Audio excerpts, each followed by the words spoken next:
Today is the day we could potentially make a mess. Hey guys, welcome back to Ep15 to the sky. Yes, I think today is the day we start Mekanism Fission. No, not fishing. Fission. But first of all, you may remember in the last episode we built a piglet farm. We also invested in the Forge, which cannot be pronounced, and the Occultism mod. I actually did craft a few of these soul gems between episodes. I think I got 12 more, which if I've counted correctly should be all we need from the Occultism ritual. We also made some other improvements to Botania, and we got the first quest in the creative chapter, unlocking Master of Dragons. Alright, so it's probably worth pointing out at the start here, I don't know how far we're going to get with this today. There is a lot involved, and that also means a lot that can go wrong. So, fission. The first and probably most important consideration is cooling the reactor. We also need to fuel the reactor. There's also a material cost consideration. Oh, it does the whole line. Oh, I don't want to do that. Hold on. Yeah, cooling, fueling, material cost. Next consideration is location and the size of the reactor. How big do we want this thing to be? This list is not in any particular order, they're all just as important as each other, but we're going to start here with material cost. I noticed a lot of these, especially the casings, is going to take a lot of lead and a lot of steel. Lead we should have, we're at like over 800,000 here. Osmium should be the same, we should have plenty for the casings. Steel though, we have on passive here, although we're only buffering 1000. There should be a level emitter back here we can adjust. Let's instead take this up to, I don't know, 8,000? 10,000, yeah. We'll have to get a drawer upgrade on this. And similarly, we're also going to increase infused alloy. We will need a lot of these mechanism materials today. Let's bring this up to like 5,000. I've been increasing these every so often. I don't think I show it in the videos, but yeah, I've been upgrading the machines oh, this definitely needs an upgrade. Yeah, let's give it 8 speed upgrades and probably 2 tier installers to make it a factory. It's now not getting items fast enough, but you guys commented that you can actually stack the overclockers in here. It looks like it goes up to 4, and we can go up to 64 items per tick with laser IO. That should be feeding the machine fast enough, right? Yeah, there we go. We are also going to increase atomic alloy, 1024, and the basic control circuits can also go to around 1024. Oh yeah, and there's reinforced alloy, just to upgrade everything. Alright, so just so you guys understand where we're taking this, in the recipe for the star, inside the probability device, we need a solar recharging unit, and one of the items we need for this is polonium pellets. So polonium is made from nuclear waste, and nuclear waste is made from the fission reactor. Oh wait, we can get it from bees? No way. A wasted radioactive bee. I bet we need fission to get this guy. Yep, you have to irradiate normal bees, and they have a chance to turn into the wasted radioactive bee. But there is a second reason we need fission, and that is antimatter, which is also made from polonium, and the antimatter is actually used in 3 crafts for the star. So the main reason for this reactor is actually for the waste and its byproducts, not necessarily for the RF, which we can also make from this thing.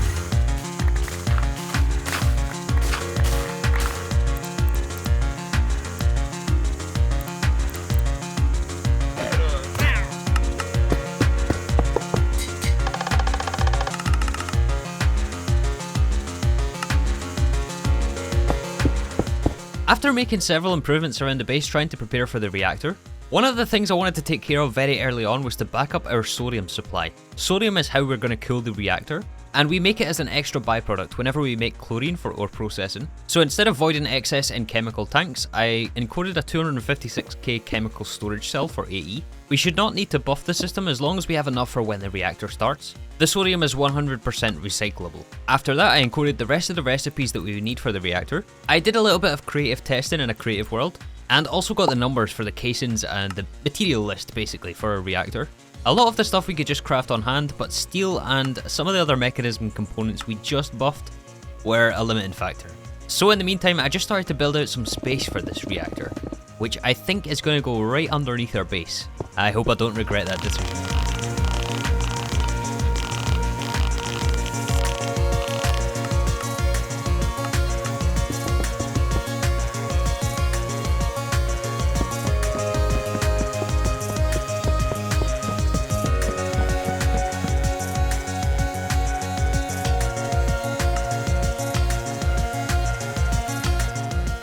Alright, so here is the site of our new reactors. It's basically just a big box right now.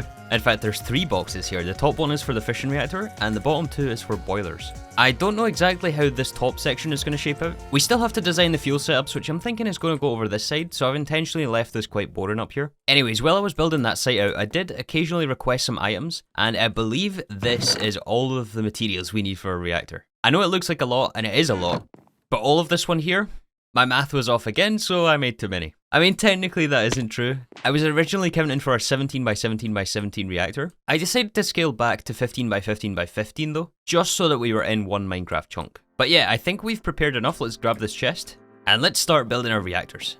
Okay, first thing we gotta do is exchange all of this with fission reactor casing. I believe the reactor must be casing all the way around the edges. We're also gonna fill the bottom of the reactor with casing. Awesome, and we're not left with anything. That is a very good sign. Let's see how long that lasts. We shouldn't have anything left in this chest. Next thing we're going to do is take fission fuel assemblies, and these we want to place in a checkerboard pattern inside the reactor. This is the most efficient pattern for the coolant. You're going to get the highest coolant coefficient at 1. The fission reactor also is capable of 1 millibucket per tick of burn rate per fuel assembly that you add. So basically, the bigger the reactor, the more of these things you have will mean more fuel burn and therefore higher waste. Alright, so these we want to take all the way up to the second to last layer of the reactor. Here, we don't have any left, perfect. And now we want to take control rod assemblies, still in the AE system, and every fuel assembly has to be capped with a fuel rod assembly.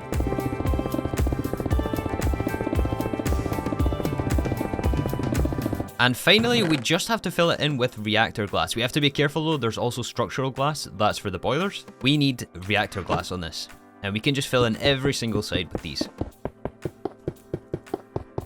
And also the top side as well. The final thing for the reactor to form is reactor ports. I don't know the exact placement of these things yet. We're going to place them on this side. Those will definitely get moved though. And yeah, you saw the particles. Now we have our fission reactor. Check this out. So it looks like the temperature of the biome by default is 29.34 degrees Celsius. You can see here the boil efficiency of 1, that's because of the checkerboard pattern. Maximum burn rate is 1020 millibuckets per tick, which is correct. We have 1020 fuel rod assemblies. Alright, so next is going to be the 2 boilers. I was going to use create for this, but I want to make this as clear as possible, both for you guys to understand what we're doing, and also for future 3.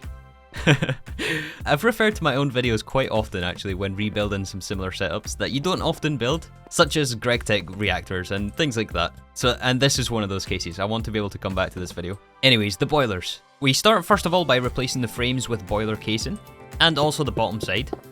And then on the bottom layer of the boiler, we're going to have superheating elements, just to cover the whole thing here. Then we can take our structural glass and fill in all 4 sides. Oh look, there's a bat inside. Then we need a layer of pressure dispersers. This is on the 5th block down from the top. And that should be the boiler formed, yeah. All we need to do now is copy this exact same thing on this box. Wait a second, we've run out of casing. Oh, you know what it is? I think I accounted for the fact that we had glass on top here. Yeah, any side of the boiler can be glass or casing, as long as you have the frame as casing. We'll use the glass on top here though. Alright, awesome. So now we have 2 boilers and a fission reactor. The boilers, by the way, are just so that we can recycle the sodium. I'll explain in a bit more detail when we come to actually wire this thing up. Alright, so the size is 15 by 15 by 15. The location we've chosen for better or for worse. Material cost, we've now built the reactor. The cooling, we're backing up sodium. I hope it's going to be enough. The last thing to take care of now is the fuel, which we're going to build right behind the reactor. This might end up getting quite complex, I'm actually not sure. But yeah, we need to turn uranium hexafluoride into fissile fuel. I find it's easier to work backwards when you're doing things like this. So uranium hexafluoride is then made in the chemical infuser, which will go here. That has 2 inputs, hydrofluoric acid and uranium oxide. Let's do the hydrofluoric acid first, which is made in a chemical dissolution chamber, which is this machine here. So the sulfuric acid, you may remember when we set it up a few episodes back, that is over here. We also use this to process uranium. I don't know if we need to buff sulfuric acid, we'll see after we build fissile fuel. And similarly, I don't know how much we need to expand this. We'll see after we build it. There's a lot of unknowns here for working with radioactive material.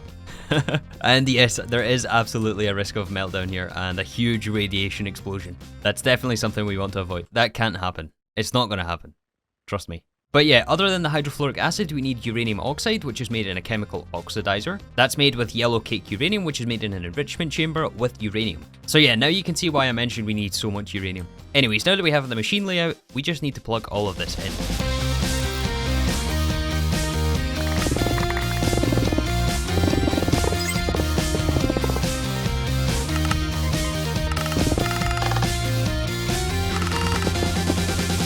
Wow, that was fast. So right now we're buffering fissile fuel in the tank, and the setup actually ended up quite nice and neat. I like the way this turned out. I decided to go with laser IO to avoid a lot of spaghetti pipes here, since I learned the power of the stacking overclockers, although we don't have any of those in yet, and the machines are just default speed, so it's very, very slow. Few things I want to mention though. You may notice we have a furnace here. That is to smelt uranium dust into ingots. All of the materials we get, we store as dust. Frequently, you have to use the dusts to make various alloys in the recipes, and smelting in this pack is fast enough, so I find it's easier to store as dust and smelt on request. But we do need to have uranium ingots passively being made, which is why we have the furnace here. We're actually fortunate enough to be able to plug into this line here for AE, which also feeds the block factory up here. I think we have somewhere around 10 or 11 channels to work with. But yeah, that is used to feed this interface, which pulls fluorite, sulfuric acid, and uranium dust. The uranium dust is passed using the laser node, and the fluorite and the sulfuric acid go into the chemical dissolution chamber. The fluorite, by the way, we're making over here from sifting gravel.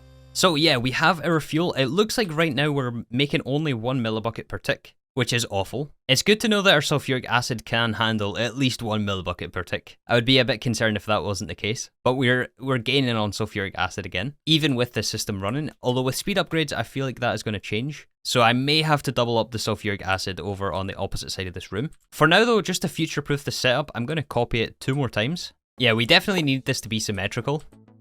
And we'll just copy exactly the system that we have. That's wrong already, come on.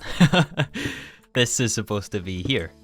One thing I used actually quite a lot building sulfuric acid to make setups easier to copy is actually the configuration card. As long as you have the machines placed the same way, you can shift right click and then right click on another machine, and it will copy all of its side configurations. That way all we need to do is hook up the lasers, request the items from AE, sulfuric acid, fluorite, and uranium dust. We could probably get away with 1 furnace for 3 of these setups, but symmetry. And yeah, we should still have AE channels to work with. All we need to do is plug everything in and follow the materials down the line to fissile fuel. Alright, this should be all 3 setups copied now. Something quite unfortunate is that laser IO doesn't handle chemicals, so we have to do this little thing underneath for the sulfuric acid. And because of that, the internal buffer of these tubes is huge, which means there's a lot of sulfuric acid just sitting in here. We definitely can't support 3 of these setups right now. Anyways, let us move on and actually get some sodium in this reactor. So when you're building out fission reactors, there is 2 options you actually have for cooling. We could fill this thing with water. Using water though is not as efficient as sodium, and you can't burn as much fuel as quickly. So since we have the sodium, I'm going to use the sodium. Anyways, the first tank for coolant is sodium, the second tank is for fuel. So we need a way to permanently send the fissile fuel from these tanks into the reactor. So I just hooked up more or less a straight line of pressurized tubes, which goes from the chemical tank's buffer and fuel, and straight into the reactor port over here. Okay, we have a bit of a problem here. So I might have overestimated how much fuel and coolant we can actually make at the moment. Like, this sodium has been pumping in here for the past 5 minutes or so. Yeah, like, we can't even see it on the bar down here. I mean, sure, we still have 35,000 buckets, but that's not going to fill this reactor up. Like, no way. And it has to be full for this thing to work. I mean, for it to work safely. So we have a few options here. I don't really know how we can proceed. The bottom line is we're not making sodium fast enough, but at the same time we also don't need it long term, which is making me a bit reluctant to add any more of these setups for brine. At least for the moment, we'll add a few more interfaces for faster extraction. We can also make sure that we dump excess chlorine so that these electrolytic separators aren't backed up with chlorine. And we can increase the resistive heater to like 7,000 RF per tick. That should heat up the evaporation controller, giving us more brine, feeding these machines more quickly and making more sodium.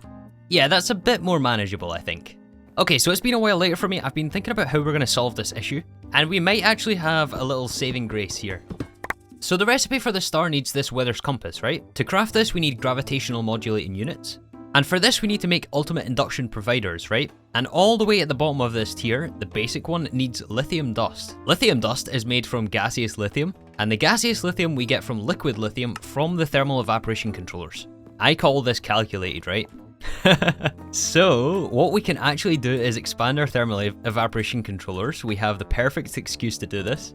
And at least until our reactor is full, we expand our sodium production, and then we repurpose the evaporation controllers to make lithium.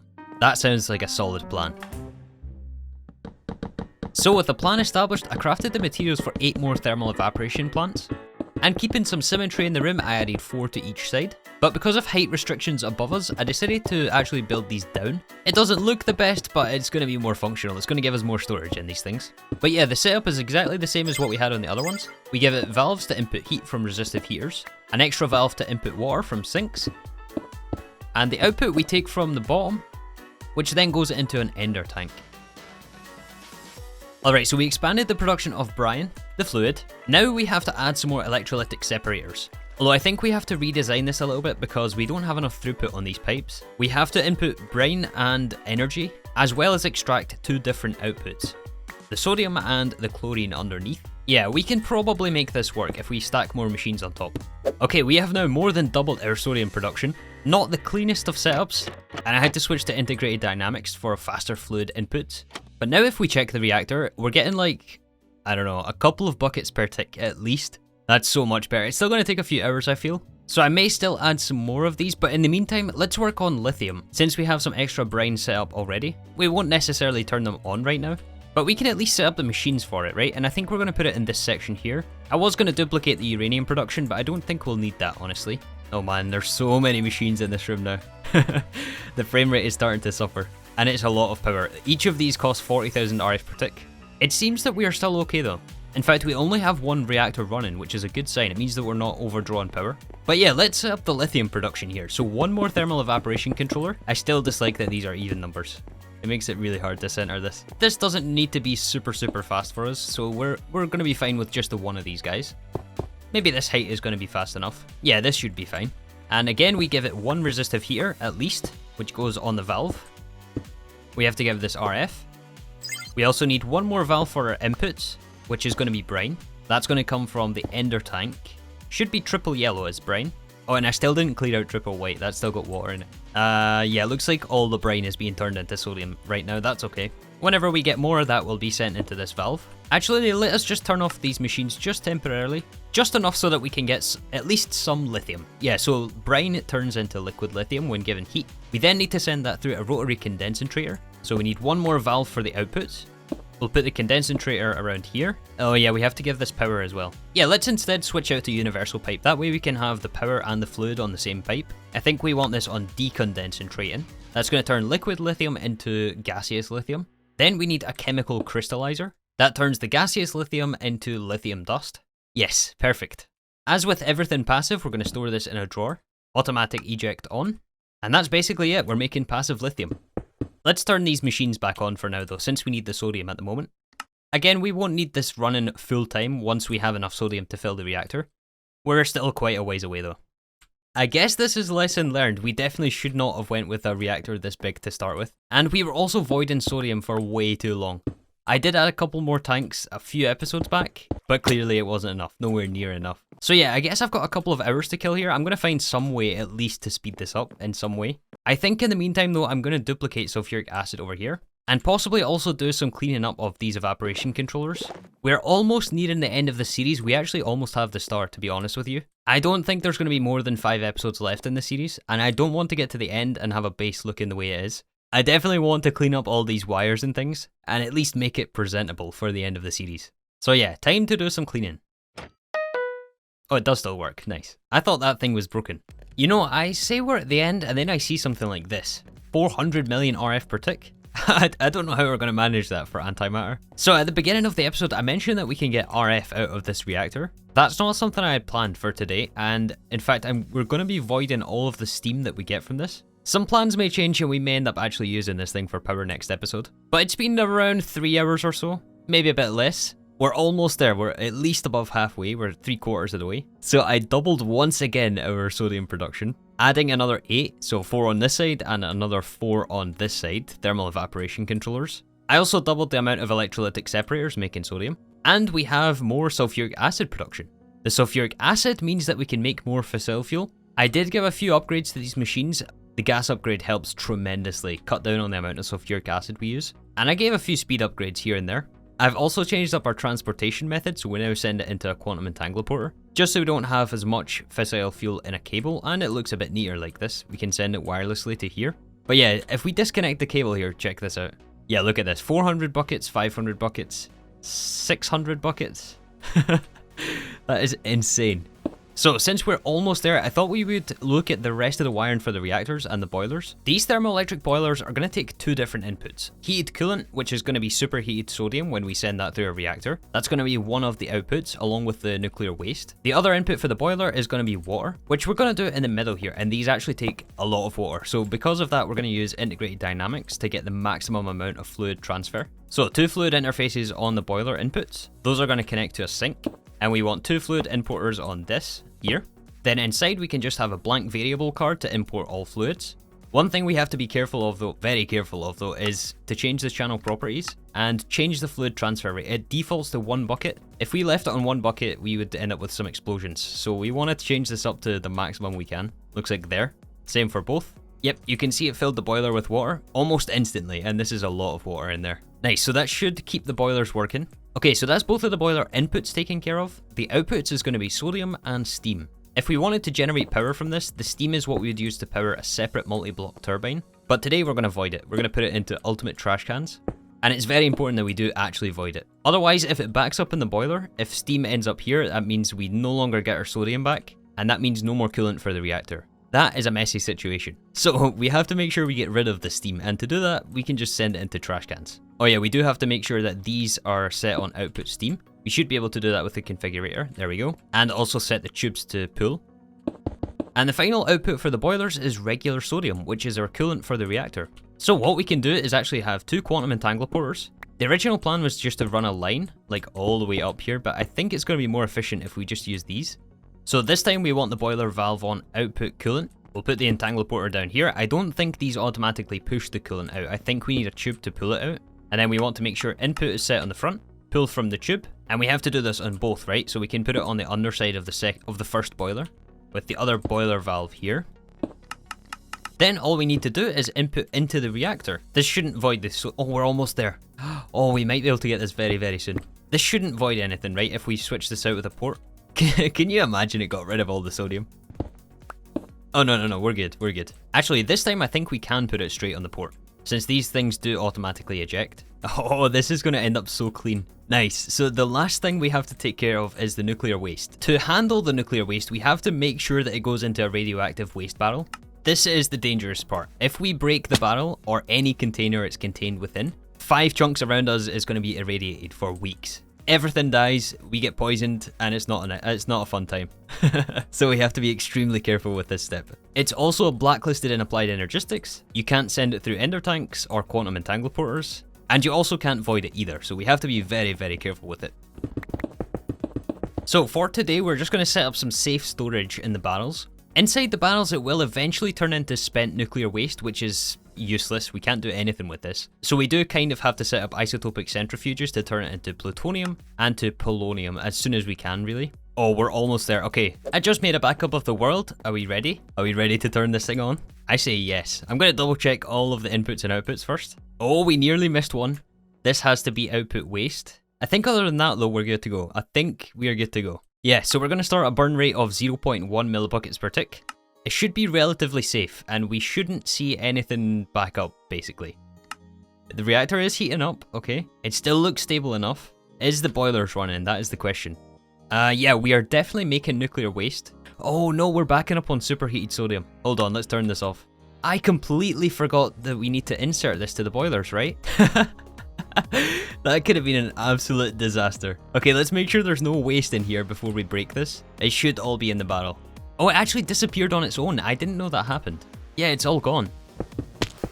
Okay, so I've hooked up 2 more entangloporters into the boiler inputs. We need 1 more port on the reactor to output coolant. Now when we turn it back on, we shouldn't see anything back up. Top boiler is off.